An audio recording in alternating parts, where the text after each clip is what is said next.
Partners. I'm Homer Smith, and I'm here again today with Frank Seneco from Seneco Associates to go over some additional advanced planning ideas. So far, we've covered benefit-focused defined benefit plans and private placement life insurance and annuities on previous episodes. So if you missed those, I would highly suggest you go back and review those videos. Lots of great ideas and tips on how to take advantage of some of these advanced planning ideas to better your overall and optimize your overall situation. So today, though, we're going to focus on a couple of different topics. They're advanced, and we're going to get into a little bit of the details, but we're going to try to keep it high level and just kind of start the conversation around things like premium finance, life insurance, and different types of benefit plans, deferred compensation plans for private business owners. So with that, Frank, welcome back again. Let's just jump into it. Tell me a little bit about the idea of premium financing life insurance. Why would you take a loan out or use premium financings to buy life insurance? And really, what is this all about? I've heard about it, but give us a little bit of an idea of what this really is all about. Thank you, Homer. It's great to be back with you. Premium finance life insurance is a strategy that has been around really, I'd say, since the late 90s, but it is where a client will borrow funds from a third-party lender, typically a bank that specializes in lending on life insurance contracts. And they're going to borrow the premiums to fund the life insurance, with the overall strategy being that the life insurance is going to earn more than the cost of the dollars borrowed. That's the general concept of it. So I'm borrowing monies to fund a life insurance contract to take advantage of positive arbitrage, that the insurance policy has the ability to earn more than my cost of funds. Got it. So, who might be, and obviously arbitrage makes sense. And we talk about that a lot with clients, and oftentimes clients will borrow funds to invest and use margin for that same idea. So it sounds kind of similar in this area. Who would be the best type of candidate for looking at, premium financing life insurance? What are the situations you run into most often? Well, the ones I run into most often are, there's two focus areas. It's really from the estate planning side, where a client needs a large block of life insurance, and either they are limited on their gifting ability to fund the premiums on an annual basis. So we'll borrow the premiums from that third party lender, and the client will either fund the insurance every year, which is fund the interest every year, which is a lower fee than the outright premium.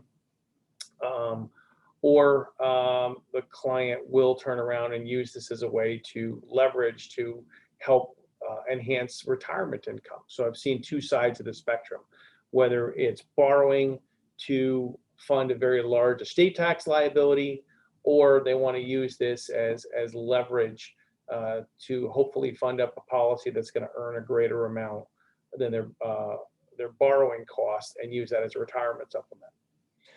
So over time, let's play this out, over a 5 or 10-year period. What are the benefits of utilizing the strategy? We don't have to get into a spreadsheet and kind of look at the numbers necessarily, but kind of understand the idea of leverage in general. So, fast forward 10 years, what's the idea of how this should play out over a time frame like that?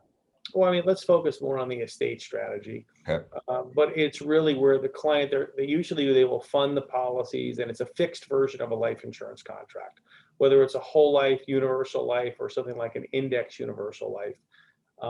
There are limitations on funding a private placement or a variable life. So you're really going to use one of the fixed insurance-based products. We're going to fund at a very high premium to fund that policy up at a very fast rate, and also get monies in there to take advantage of the tax deferred earnings and the compounding. So usually we see index universal life policies are being used. They fund the policy over 5, 7, or 10 premium contributions, borrowing the premium each year. They can either pay the loan interest or they can accrue it. And over the 10 years, you want to have where the policy has outperformed the loan, and you'll have a positive cash in the contract over the loan. I like to equate this to, it's like a commercial real estate loan. You have a piece of property being the insurance, and the focus is that's going to appreciate on an annual basis faster than you're borrowing on an interest-only loan. Got it. And so, Another way maybe to think about it, or another area where it might make sense, is if you have a large insurance need, Mhm. maybe you have some smaller cash flows now, but in the future you can see whether it's again through a business sale or some other trigger that those incomes are going to be significantly increasing. You might utilize this strategy now, knowing that additional cash flows are coming in the future. Is that another way that this might make sense? Yes, it could be a temporary situation when we tie this to some estate planning techniques such as grants or sales to defective trusts, where at the end of a certain period, assets that have been moved out of the estate now are available to fund premiums. So we might borrow premiums for 7 years as an example. Around year 10 or 11, maybe that other planning, the GRAT or the defective trust cash flow becomes free, and then we'll pay off the loan. So it's another way of locking in the client's insurability, taking advantage of that tax deferred compounding because it's a permanent insurance need, and then we might pay off the loan from outside funds. Got it. So kind of in each of our conversations, all the strategies we talked about are pretty complex and they've got some pretty compelling benefits to them. And life insurance in general, with the tax deferral and potential tax-free withdrawal and tax-free life insurance benefits, lots of benefits around these types of plans. But with those types of benefits also come mistakes, pitfalls, advisors that are being too aggressive with the use of this type of strategy. So, with premium finance life insurance, what are some of the mistakes and pitfalls that you see being made out there that maybe you're again too aggressive, or just not utilizing these the way they should? What are some of the mistakes that you see being made out there? I mean, the biggest thing that I see is clients aren't aware of uh, that they have to potentially post collateral for any shortfall between the policy value and the loan. If they walk away from the transaction, they could have a call on that collateral, whether it's a securities portfolio, a savings account, or even real estate. That's one thing. The loan interest rates are subject uh, to fluctuation, which if we're going into a higher interest rate environment, they could have a higher loan interest payment. And the policy performance is not there, so you don't get the right arbitrage. I mean, it's a great transaction. It's just something that needs to be monitored. Yeah, so you can't set it and forget it. You can't put Yeah. this plan in place and then go 7 years later and see if it worked. It's something that's got to be managed on an ongoing basis. Yes. Great. Well, good. Well, it sounds like again, if you've got some complex planning needs where there is a large need for life insurance, but potentially some lower cash flows now, but future cash flows will be larger, or some estate planning needs where this could make sense. Definitely an area that we should be reviewing and stress testing and seeing if it might fit into your situation. But in our time today, I also want to cover one other topic. A lot of the clients I work with are private business owners. Mhm. The nature of the environment that we're in is that it's been more difficult to hire, retain quality employees, and so business owners are looking for ways to reward and retain their top performers and their management team. So beyond traditional retirement plans, 401ks, even defined benefit plans that may have discussed on previous episodes, what are some other solutions that you're seeing business owners take advantage of and utilize to reward and provides, maybe even look at providing succession planning within the business? Sure. I mean, there's a few different things aside from the qualified plan route, like you mentioned, the defined benefit plans and profit sharing plans. I mean, there are non-qualified plans that can be put together. These are certain things of non-qualified deferred compensation, which can be funded by the business setting up either something called a rabbi trust, as an example, or a supplemental executive retirement plan, a SERP. And that could be something where the business is going to fund monies into, it could be a brokerage account if they chose to, or life insurance can be the funding vehicle. And they're going to promise them if they stay with the company for a long enough period, they'll get a supplemental retirement income. Typically, what we do is our plans have life insurance benefits because, again, the business is taking advantage of that tax deferral. If you are using the life insurance contract, if something happens to the executive prior to retirement, if they pass away, the plan becomes fully funded and the family can get a benefit and even an additional death benefit on top of it. The one thing with traditional non-qualified deferred compensation is that it is subject to the claims and creditors of a business. So That's one thing to keep in mind. But we see this is something that's been utilized in medium to large corporations, for years. Other things that can be done just for the employer-employee relationship, the non-owner, I know we're going to ask about this. There's certain versions of split dollar, where really the business can do this on more of a one-off basis without a trust or a SERP agreement in place, where the business funds a policy and they give the employee the right to name the beneficiary.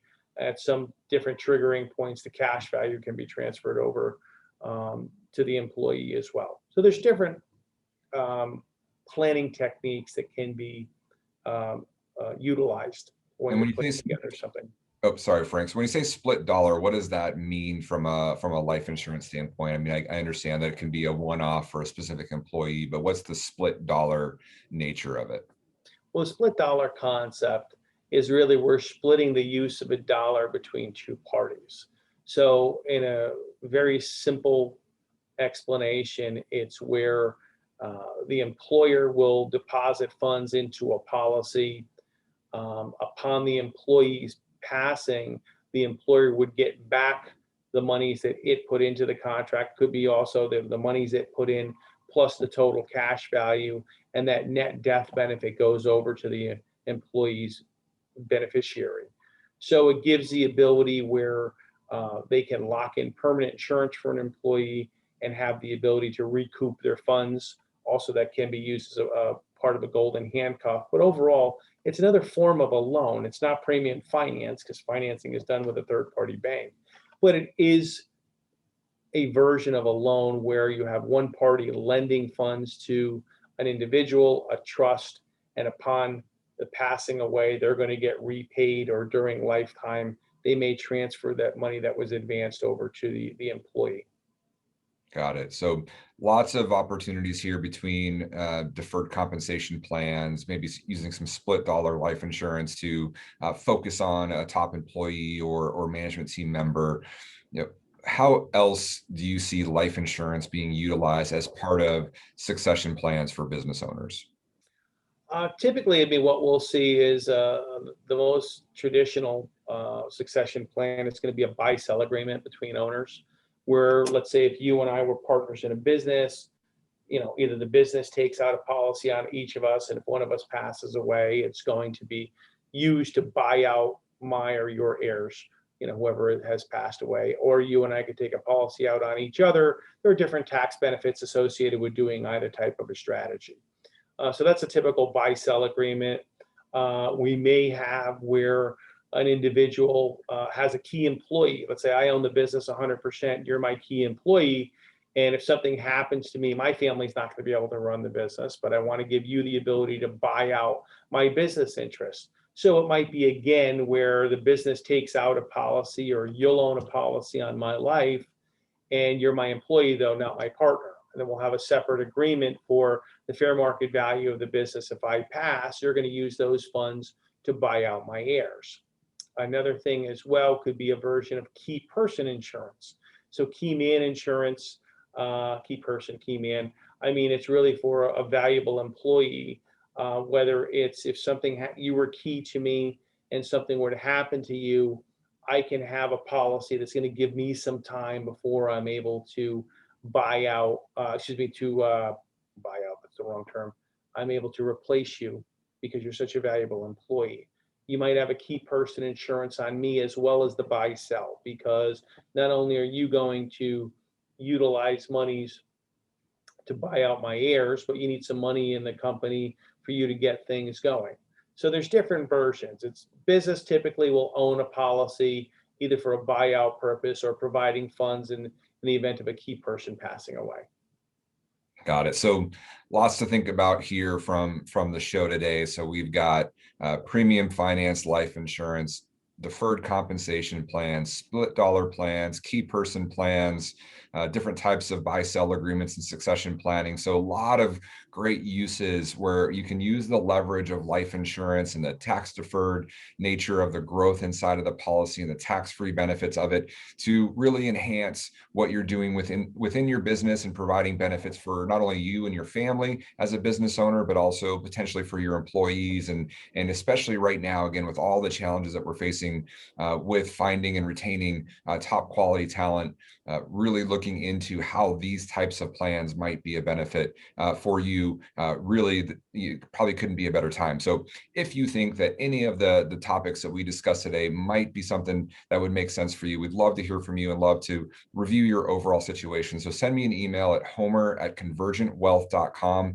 We partner really closely with Frank and his team to really dive deep into these strategies and make sure that they're really the right type of benefit for you and that it really makes sense. Because as we've talked in all of these episodes, there's a lot of pitfalls out there and mistakes being made if these aren't structured correctly. And so we want to make sure that it really is a good fit for you. But if it is, lots of leverage and lots of powerful strategies that can be implemented here. So once again, Frank, thank you so much for your time. This has been fantastic. I'm sure we could spend another hour or two going into other advanced life insurance topics, but just really appreciate your time and kind of kickstarting us down this road for our clients and